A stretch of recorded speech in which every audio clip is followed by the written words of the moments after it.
सिंहासन शाह जी के हमनी के जौन बपौती कहत रहन जे हमरा बाप के नगर पालिका हमरा जेंगे मन करी होंगे चलाएम, तो उनका बाप के नगर पालिका ना हो, बहुदर माई नगर पालिका के जनता के नगर पालिका हो।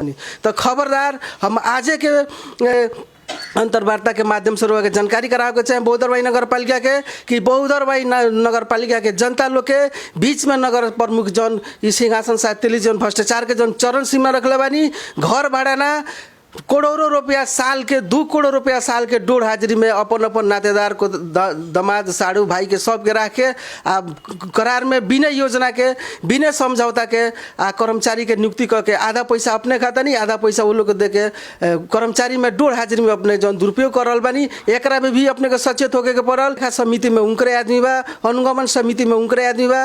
अब हरेक निकाय के जौन व्यवस्थापिका और कार्यपालिका के जौन नेपाल सरकार के स्थानीय तह के जौन निर्देशन संचालन होके के चाहिए वो मापदंड विपरीत करके वो काम कर रहा बारन। तो ऐसे आवेला दिन में ये 5 महीना से जौन कार्यपालिका के मीटिंग नहीं का होत, ऐसे प्रश्न लौकता कि मेयर साहब अपन भ्रष्टाचारी के सीमा नांग के नगर पालिका के ध्वस्त करावे के चाहता नहीं, बहुदरबाई नगर पालिका के बदनाम करावे के चाहनी, कार्यपालिका सदस्य लोग के बदनाम करावे के चाहता नहीं। ऐसे अपने सुधार करी और सुधार ना करें तो बिहान के दिन में बहुत दुर्घटना हुई नगर पालिका में, ओकर संपूर्ण जिम्मेवारी नगर प्रमुख हुई।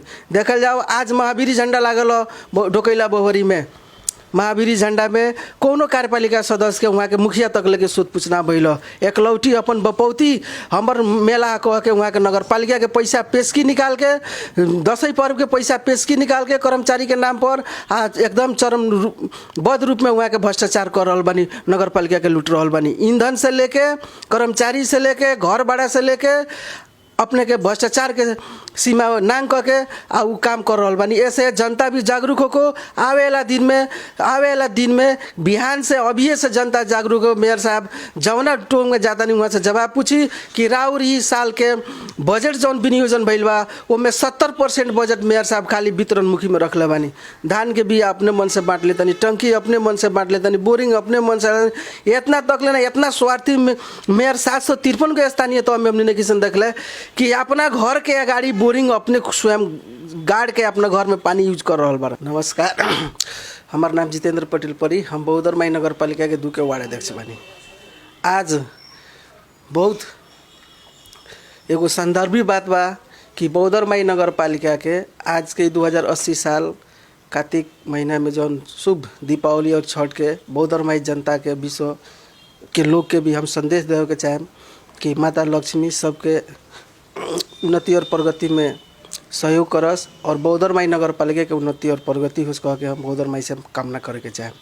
और इस संदर्भ में हम लोग आगे जानकारी करावे के चाहें बहुदरबाई नगर पालिका के जनता लोग के खास कह के कि ये एगो स्थानीय सरकार हो।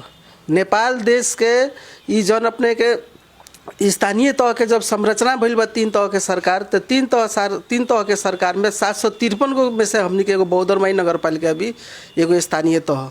आज देखल जाओ बहुदरबाई नगर पालिका में लाखों जनता के आबादी बा, लाखों जनता के बसोबास बा। ओमे हमनी के आज ही बहुदरबाई नगर पालिका के मेयर साहब सिंहासन शाह तेली जी एकदम निश्चित रूप में अपने के भ्रष्टाचार के चरण सीमा में पुग के नगर पालिका के जनता के दुख दे रहा बानी। ऐसे हमनी के आज दुख के घड़ी में बोले के बानी सन कि आजे के घटना हो बहुदरबाई नगर पालिका के वार्ड नंबर 7 में एगो वार्ड नंबर 7 के जनता के सांप काट के दुर्घटना हो गई। तो अपने के बोर्ड से निर्णय भइल बा, परिषद से पास भइल बा कि बहुदरबाई नगर पालिका के जनता के दुख सुख में सहयोग करे खातिर विपद व्यवस्थापन समिति गठन भइल बा। आ वो समिति द्वारा एगो नियम बनल बा कि मानव क्षति हुई तो 50,000 रुपया, आगलगी हुई तो 25,000 रुपये के एगो कैटेगरिया बनाल गइल बा। जौना के बावजूद मेयर साहब अपन पार्टी लोग के थोड़ा सा भी गोड़ पे कोनो खरोच हो जाता शरीर में तो 50,000 रुपये देता नहीं, जगह जीवन चल जाता, जगह परिवार उजर जाता, जगह बाप मतारी बाल बच्चा बेसहारा हो जाता, ओकरा घर परिवार के 8,000 9,000 रुपये देता नहीं। वही संदर्भ में आज के घटना है बहुदरबाई नगर पालिका के कि वो पीड़ित व्यक्ति मेयर साहब से आर्थिक सहयोग मांगे गई तो ओकरा नाम मिलल हो। वही के स्थानीय चंदन यादव जी पत्रकार जी वहाँ के बात लेते रही, अंतर्वार्ता लेते रही हो। तो मेयर साहब अपन बाउंसर भेजा के आ मारपीट करवा के अपने कैमरा माइक वही सब छिनवा लेनी हो। ऐसे हम कहे के चाहें कि बहुदरबाई नगर पालिका केकरो बाप के बपौती ना हो। ऐसे हम चेतना देवे के चाहें अपने के खबरदारी करे के चाहेम कि खबरदार आइंदा बहुदरमाई नगर पालिका में मेयर साहब गुंडा बवाली लगा के अगर अपने प्रयास करतनी तो आवे वाला दिन में बहुत अपने के संघर्ष में जनता लागी आ अपने के मुँह तोड़ जवाब दी। ऐसे रुआ सुधर जाई। नगर पालिका रुए कहे वाला है जे नगर पालिका के घर हम भाड़ा में फ्री में दिले बानी। आज अपने 42,000 44,000 के महीना अपन जमीन खुद अपना बेटा से नाम के समझौता करा के पैसा खा रहा बानी। ऐसे प्रष्ट रूप में लगता कि रुआ बहुदरमाई नगर पालिका के मेयर ना आई बहुदरमाई नगर पालिका के रुआ गुंडा नगर पालिका बनावे के प्रयास करे के चाहतनी। आ व्यक्तिगत स्वार्थ करके लाखों जनता के पेट पर लात मारे के चाहतनी।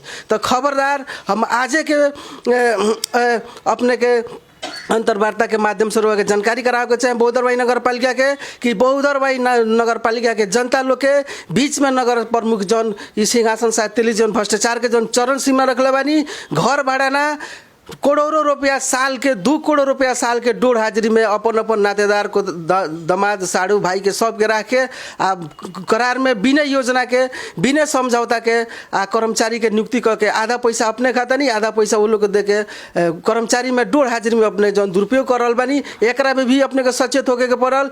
इतने ना बीरगंज के घर में भी अपने AC मार्बल टाली लगेले बानी अपने घर में भी जौन सोफा आ टाली मार्बल लगेले बानी एकरा भी अपने के नैतिकता होके तो सारा चीज़ के चरम सीमा के सुधार करके नगर पालिका के अच्छा और उन्नति और प्रगति के बाटो में जाई।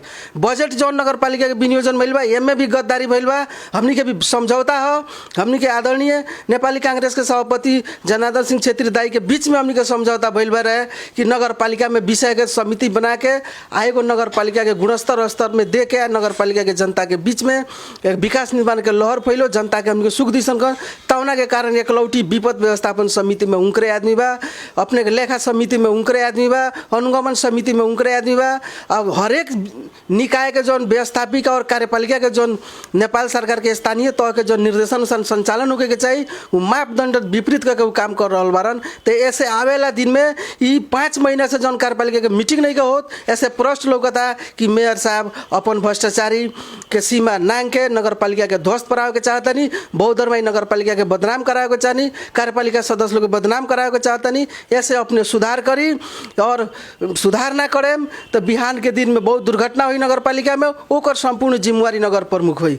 देखल जाओ आज महावीरी झंडा लागल ढोकैला बोहरी में महावीरी झंडा में कोनो कार्यपालिका सदस्य के वहाँ के मुखिया तक लेके सोध पूछना भइल एकलौटी अपन बपौती हमर मेला कह के वहाँ के नगर पालिका के पैसा पेशकी निकाल के दसैं पर्व के पैसा पेशकी निकाल के कर्मचारी के नाम पर आज एकदम चरम बद रूप में वहाँ के भ्रष्टाचार कर रहा बानी नगर पालिका के लूट रहा बानी। ईंधन से लेके कर्मचारी से लेके घर भाड़ा से लेके अपने के भ्रष्टाचार के सीमा नांग करके आ उ काम कर रहा बानी। ऐसे जनता भी जागरूक होको आवेला दिन में बिहान से अभी से जनता जागरूक हो। मेयर साहब जौना टोंग में जाता नहीं वहाँ से जवाब पूछी कि राउर ही साल के बजट जौन विनियोजन भइल बा ओमे 70% बजट मेयर साहब खाली वितरण मुखी में रखले बानी।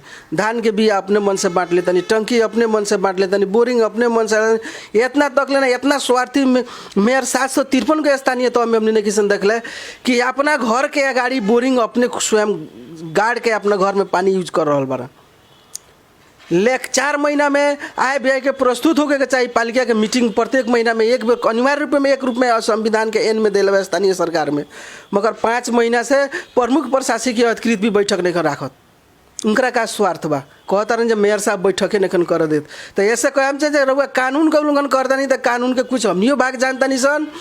बहुमतीय प्रणाली द्वारा हमनी के बैठक मांग करेम सन आ सारा चीज़ के वहाँ प्रस्तुत करे के पड़ी ओकरा खातिर चाहे हमनी के नगर पालिका में जति करे के पड़ी उ चीज़ हमनी करे के तैयार बनी सन। खबरदारी भी देवे के चाहेम कि खबरदार आइंदा देखी कार्यपालिका के उल्लंघन करके नगर पालिका में अपने के अपना मोनोपोली टेंडर भी ना करके अपने कोटेशन में अपना आदमी के मिला के वार्ड में बॉल टंगा रहा बा कोनो वार्ड अध्यक्ष लोग के था नहीं है। ऐसे का हो रहा बा कि नगर पालिका के बदनामी नगरवासी के होते हुए दुख भी होता। एम्बुलेंस मांगत नहीं सन तो टाइम पर एम्बुलेंस नहीं के आवत जेसीबी मांगत नहीं सन टाइम पर नहीं के मिलत सब चीज़ मेरे साहब करियन योजना के जितना समझौता करे के बा योजना साहब फाइल सदर करियन ई कौना एन कानून और संविधान में लिखल गई बा ऐसे नगरपालिका के ई जौन चरण जौन भ्रष्टाचार के बढ़ रहल बा संबंधित निकाय में भी हमनी के ध्यान आकर्षण करावे के चाहे सन। मीडिया साथी लोग से भी हमनी के पत्रकार सम्मेलन करके अब गांव-गांव में टोंग में जाके मेयर से सिंहासन शाह जी के हमनी के ई जौन बपौती कहत रहन जे हमरा बाप के नगरपालिका हमरा जेंगे मन करी होंगे चलाएम, तो उनका बाप के नगरपालिका ना हो, बहुदरमाई नगरपालिका के जनता के नगरपालिका हो। सिरम चरण सीमा में रह के स्थानीय सरकार संचालन के नियमावली भीतर रह के काम करे के पड़ी। नगरपालिका बहुदरमाई नगरपालिका के जनता के हो, वहाँ के बजट बहुदरमाई नगरपालिका के जनता के हो। आ गुंडा बवाली के जौन पाल के जौन जनप्रतिनिधि से लेके पत्रकार साथी लोग को जो अगर बेइज्जत करावता रहन तो अपना माई के दूध पीले होयन तो आमने सामने वार पार हमनी के चलता नहीं नगरपालिका में आ वार पार करके देखा दे से कुछ रोमा टेर हो जाई। ओकरा खातिर हमनी के चरणबद्ध रूप में हमनी के आंदोलन करेम सन, सशक्त संघर्ष करेम सन। ऐसे चेतावनी देवे के चाहे फिर से कि खबरदार आइंदा नगरपालिका के कोनो जनता सेवा लेवे जाता तो नियम संगत सेवा देवे के पड़ल। अंगुली उठ जाई तो साफ अंगुली काट के जितेंद्र पटेल 2 नंबर वार्ड के बिक दिहन। एकरा खातिर जितना मुद्दा लड़े के होई उ लड़े खातिर हम तैयार बानी। बहुदरमाई के जनता के बीच में हम साथ में बानी, नगरपालिका के साथ में बानी। निमन काम करस उनकरा खातिर भी हमनी के साथ देम सन। गलत काम करियन, धांधली देखियन, बेइज्जत काम करियन गुंडा कल के तो गुंडा के पंखा काटे के वादा और दावा के साथ हम कहतनी बिहान के दिन से हमनी के नगरपालिका में कोनो जनता के कंप्लेन सुनता नहीं तो स्वयं हम कार्यपालिका के मीटिंग में मुँह तोड़ जवाब देम। एकरा खातिर जति करे के पड़ी ओकरा खातिर हम तैयार बनी। ऐसे बहुदरमाई नगरपालिका के जनता लोग सतर्क होको, सावधान होको। अब मेयर साहब से वार्ड अध्यक्ष सदस्य जितना सेवा सुविधा लेवे के बा नगरवासी ले कोनो वार्ड में अगर गलत भ्रष्टाचार हो रहा बा तो जानकारी कराओ। ओकरा खातिर हम कार्यपालिका मीटिंग में आवाज उठाएम सन, ओकरा संबंधित निकाय में जानकारी कराएम सन। नियम संगमन दादागिरी के अगर बात आई तो जान रही या चाहे जाई पछाड़ी जितेंद्र पटेल ला हटियन, वार्ड अध्यक्ष जी लोग ना हटी। इतने कहते हुए हम फिर से बहुदरमाई नगरपालिका के उन्नति और प्रगति होको आ दशई और दिवाली और छठ के हार्दिक मंगल में शुभकामना व्यक्त करतनी। धन्यवाद, नमस्कार।